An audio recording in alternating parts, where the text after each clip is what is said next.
quietly happening to American households right now, and most people don't even realize it's going on.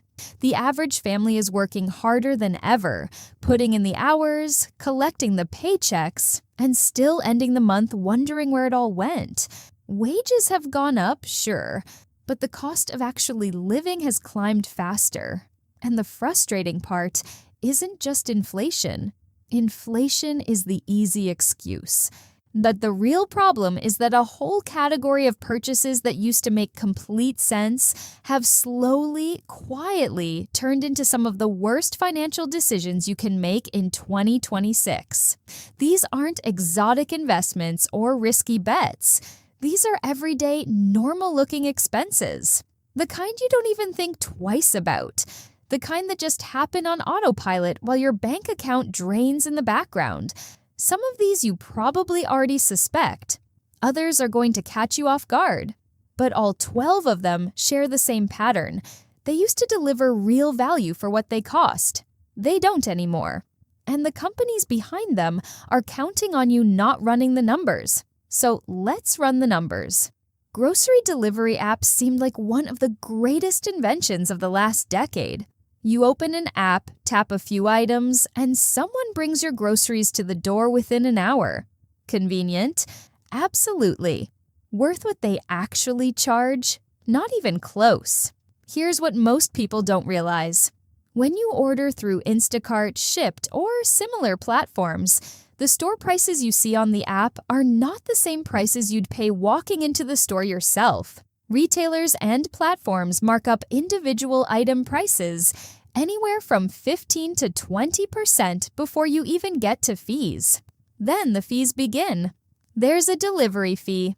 There's a service fee calculated as a percentage of your order total.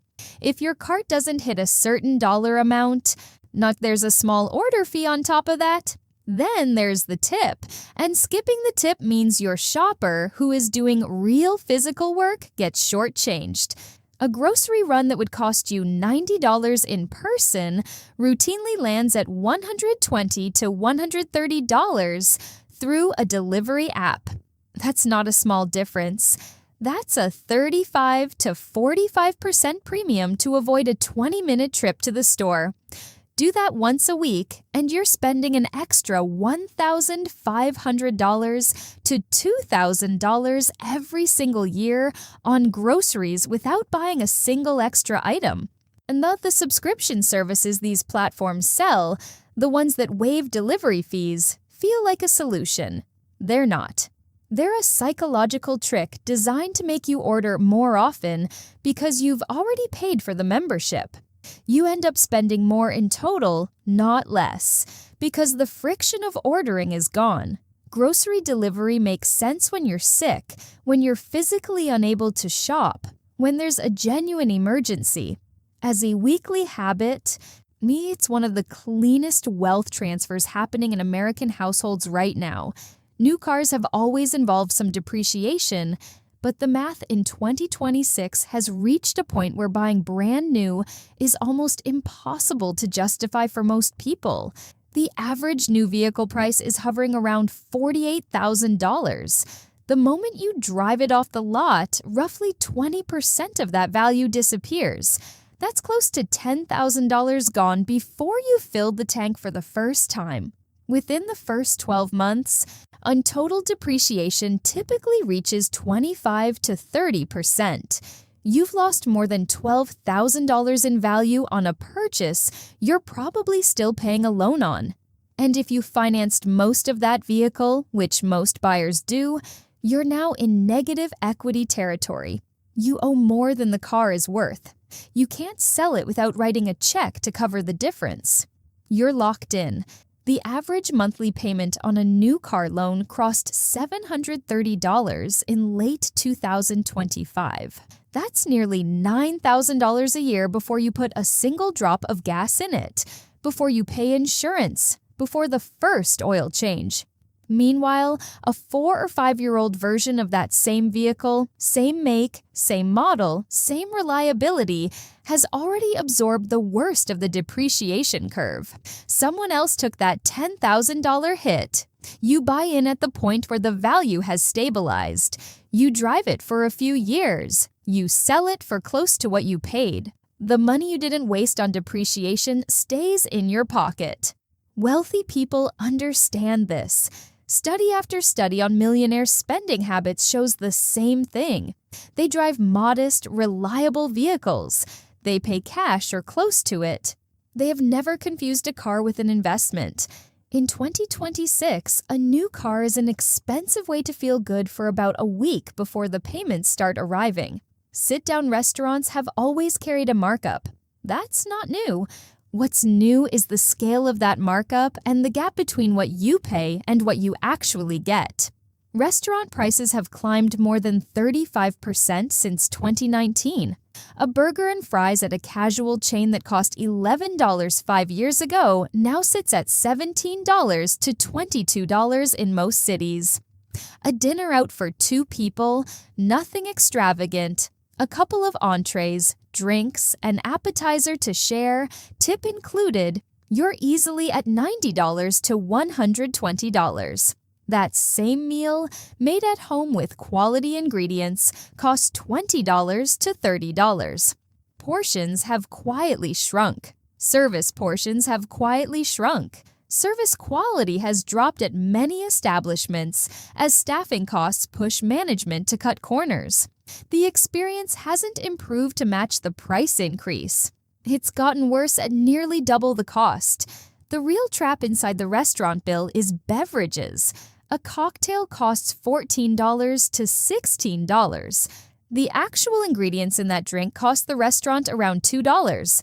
Soda costs the restaurant about 15 to 20 cents and gets charged to you at $4. The restaurant industry survives on beverage margins. The food itself barely breaks, even in many cases.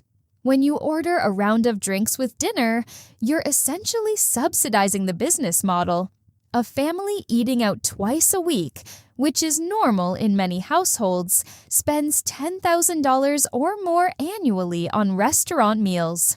All cooking at home with that same budget produces better food, more of it, and leaves thousands of dollars sitting in your account at the end of the year. Restaurants still have a place. A birthday dinner, an anniversary, a celebration, those experiences have value beyond the meal. But the casual Tuesday habit of eating out, because nobody felt like cooking, is costing people far more than they realize. Streaming services were supposed to be the affordable alternative to cable. For a couple of years, to think they were. Then the industry figured out exactly what it was doing. Today, if you subscribe to the major streaming platforms, Netflix, Disney+, Hulu, HBO Max, Amazon, Apple TV, Peacock, and Paramount, you're paying over $100 a month. That's $1,200 a year. The cable bill you canceled in triumph has been rebuilt piece by piece and sold back to you at the same price. Except now it's spread across 8 different apps and you have to remember which show is on which platform. The content fragmentation is completely intentional. Studios and networks pull their shows off one platform and put them exclusively on their own. The movie you want to watch is always on the service you don't have. You subscribe to catch up, forget to cancel, and suddenly you're paying for 3 platforms you barely use. The average American household is currently subscribed to somewhere between 4 and 5 streaming services. Most people couldn't tell you the last time they watched something on at least 2 of them. The fix is simple but requires discipline. Pick one service. Watch everything on your list from that platform. Cancel. Move to the next one. You rotate through them across the year instead of running them all simultaneously. Your total spending drops from $75 or more per month to $13 to $18. You still watch everything you want. You just don't watch it all at the same time. The streaming companies have bet their entire model on the fact that people won't do this. They've made cancellation just annoying enough and the catalog just tempting enough that inertia does the work for them. Don't let it. Fast food was built on a single promise: quick, cheap, filling. Two of those three things are still true in 2026.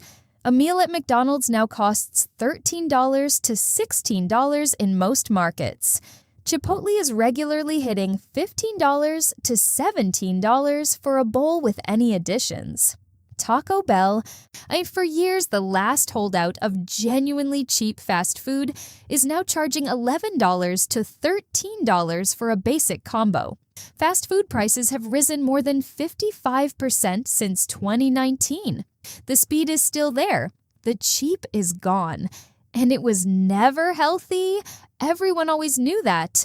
But the implicit deal was that the low price made the nutritional compromise reasonable. That deal is off the table.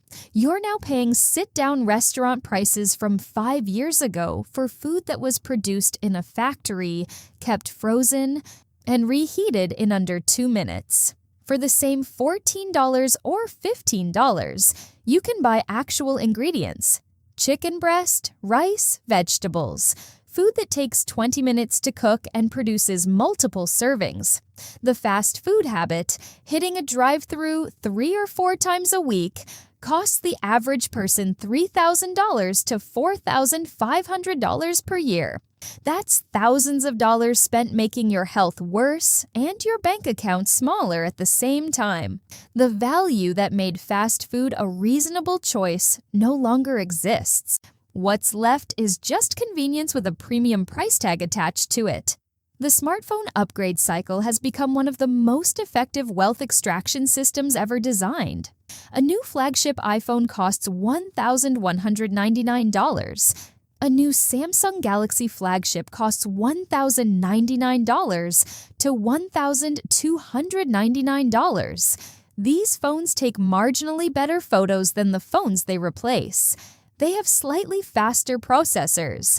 They run the same apps at essentially the same speed. For the average person, the real-world difference between a phone from 2024 and a phone from 2021 is nearly undetectable.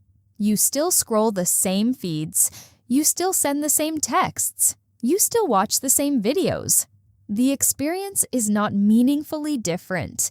But the industry has built an entire ecosystem designed to make you feel like it is.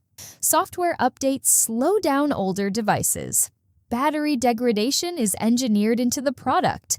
Repair costs are priced deliberately close to replacement costs so that fixing feels less rational than upgrading.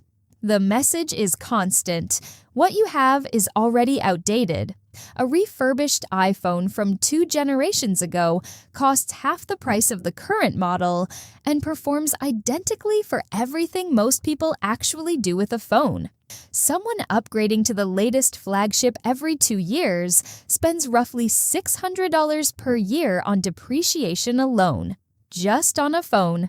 I'll stretch that over 10 years and add in accessories, cases, and chargers.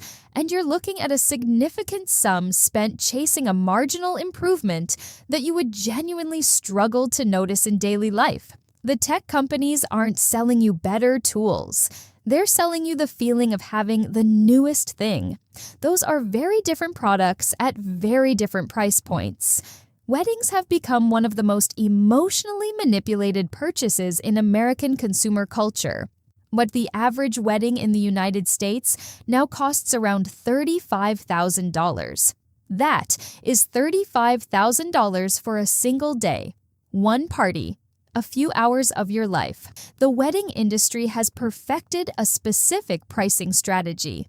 Attach the word wedding to anything, and the price doubles or triples.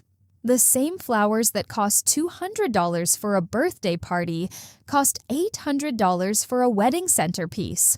A photographer who charges $1,500 for a family portrait session charges $4,500 for a wedding. A venue that rents for $800 for a corporate event lists at $6,000 for a reception. None of the extra cost reflects extra quality. It reflects the knowledge that people are emotionally compromised when planning a wedding and less likely to push back on prices.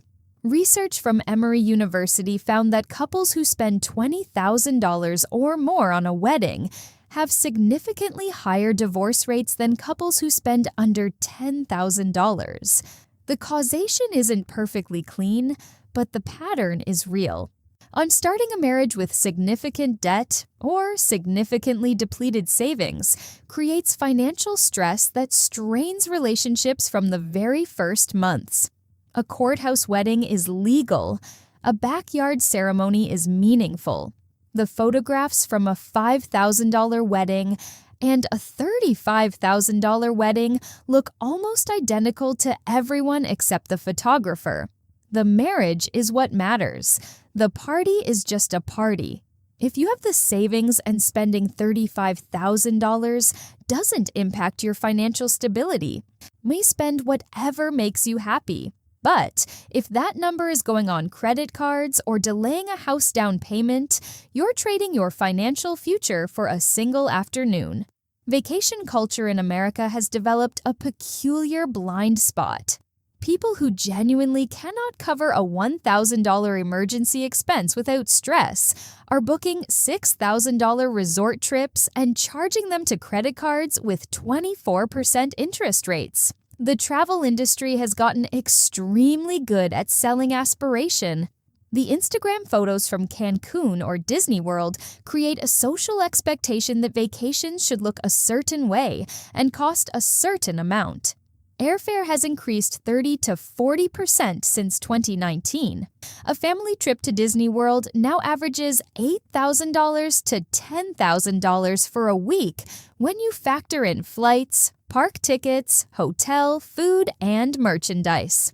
For a household earning $60,000 a year, that's nearly 2 months of gross income for 7 days of vacation. The memories are real. The experience has value. But the debt that funds it follows you home and collects interest while the memories fade. A road trip covers just as much ground with a fraction of the cost.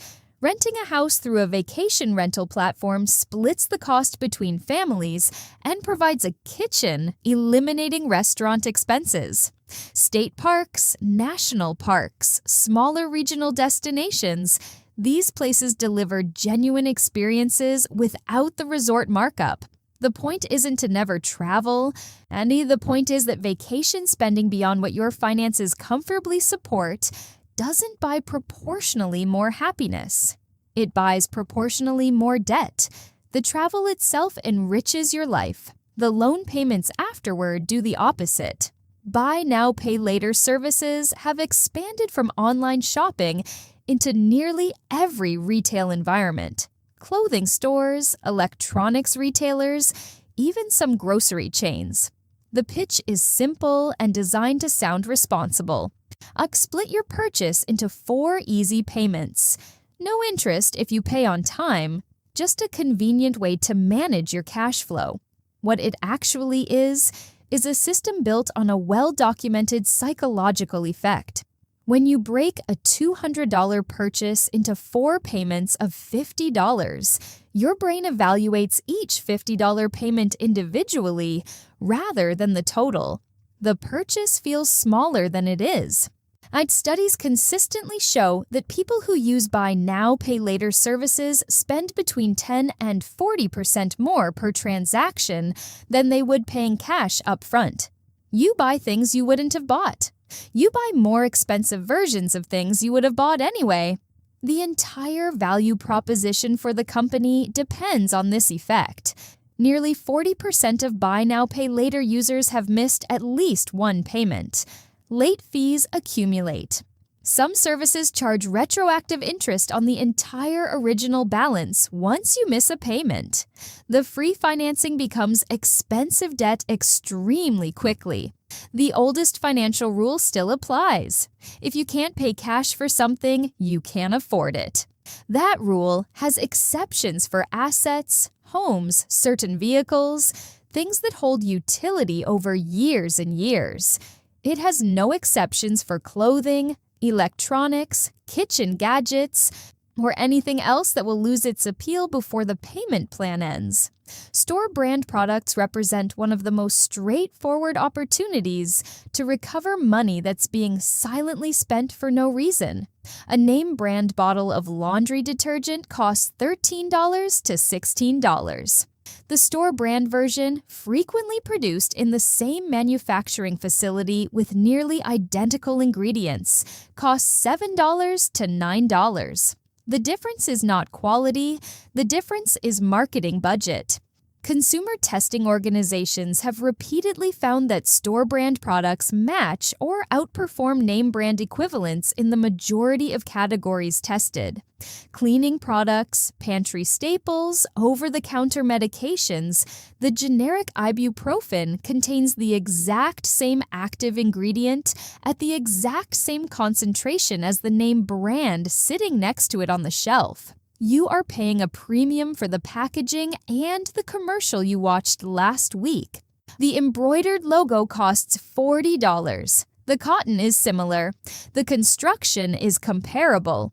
You are paying $660 for a logo. That logo does not make you warmer. It does not last longer. It advertises someone else's brand at your expense.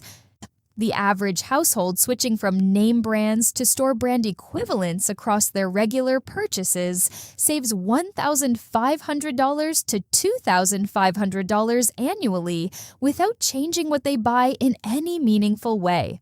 That's not a small number. That's a car payment. That's a chunk of an emergency fund. That's money doing actual work instead of funding someone else's Super Bowl ad. Subscription boxes became popular because they solved a real human desire, the pleasure of receiving something unexpected. The unboxing experience, the curated surprise, the feeling that someone out there had selected items just for you. The industry built a $30 billion business on that desire. The problem is that the math inside every subscription box is deliberately tilted against the subscriber. The company needs to make a profit. The products inside the box need to cost less than the price of the box, which means you are paying a premium for items that are either worth less than advertised, were manufactured specifically for box distribution at lower cost, or are excess inventory that couldn't move through normal retail channels. A $45 monthly subscription box does not contain $45 worth of products you would have chosen and purchased yourself. It contains roughly $25 to $30 worth of products, some of which you want and some of which you don't. The companies know that cancellation friction keeps subscribers paying long past the point of genuine enthusiasm. The process is designed to be slightly annoying enough that people keep putting off canceling. Credit card charges pile up for boxes sitting unopened on counters. If you genuinely enjoy specific products, buying them directly costs less and guarantees you get exactly what you want. The subscription box isn't a savings mechanism. It's a recurring charge engineered around the enjoyment of opening packages. Premium coffee is where the numbers get almost surreal when you look at them honestly. A specialty drink at a major coffee chain costs $6 to $9 depending on the order in the market. A basic brewed coffee starts at $3.50 and climbs quickly with any customization. Making coffee at home with quality beans, not cheap coffee, actual good coffee, costs somewhere between 30 and 75 cents per cup depending on your equipment and preferences. The daily coffee shop habit, one drink per weekday, adds up to $1,500 to $2,000 per year, depending on the average order. Making coffee at home instead costs $100 to $200 for the entire year. The gap is $1,300 to $1,800 annually. Put that difference into an investment account every year for 30 years at an average 8% annual return. You end up with somewhere between $150,000 and $220,000. $250,000, give or take, over the course of a career for making coffee at home instead of standing in a drive-through line. The coffee chains aren't selling coffee. They're selling a morning ritual, a moment of personal indulgence, a branded experience that feels like a small luxury in an otherwise demanding day. Understanding what you're actually buying doesn't make it wrong. But most people have never consciously decided that the coffee shop experience is worth $200,000 over their lifetime. The habit formed before the math was ever considered. Every single category on this list shares the same structure. A product or service that once delivered reasonable value at a fair price has transformed into something that extracts maximum money while delivering minimum lasting benefit. The companies behind each of them haven't stumbled into this accidentally. Pricing strategies are designed by teams of analysts. Subscription models are engineered for maximum retention. Convenience fees are stacked deliberately. The interfaces and marketing are tested obsessively to minimize your resistance and maximize your spending. None of this is accidental, and none of it is on your side. The combined impact of habitual spending across several of these categories easily reaches $10,000 to $20,000 per year for an average household. Not in large, obvious purchases, in small, recurring drains that feel too minor to examine. The delivery fees, the streaming stack, the drive-through visits, the brand premiums, the subscription boxes, the coffee runs. Each one feels reasonable in isolation. Together, they quietly consume what could have been the foundation of actual financial security. The solution isn't deprivation. It isn't eliminating every convenience or refusing every pleasure. It's awareness. Specifically, the kind of awareness that comes from running the actual numbers instead of feeling like each individual purchase is too small to matter. The question worth asking about every recurring expense is simple. Have I consciously decided this is worth what it costs? Or did this just start happening and keep happening because stopping requires effort?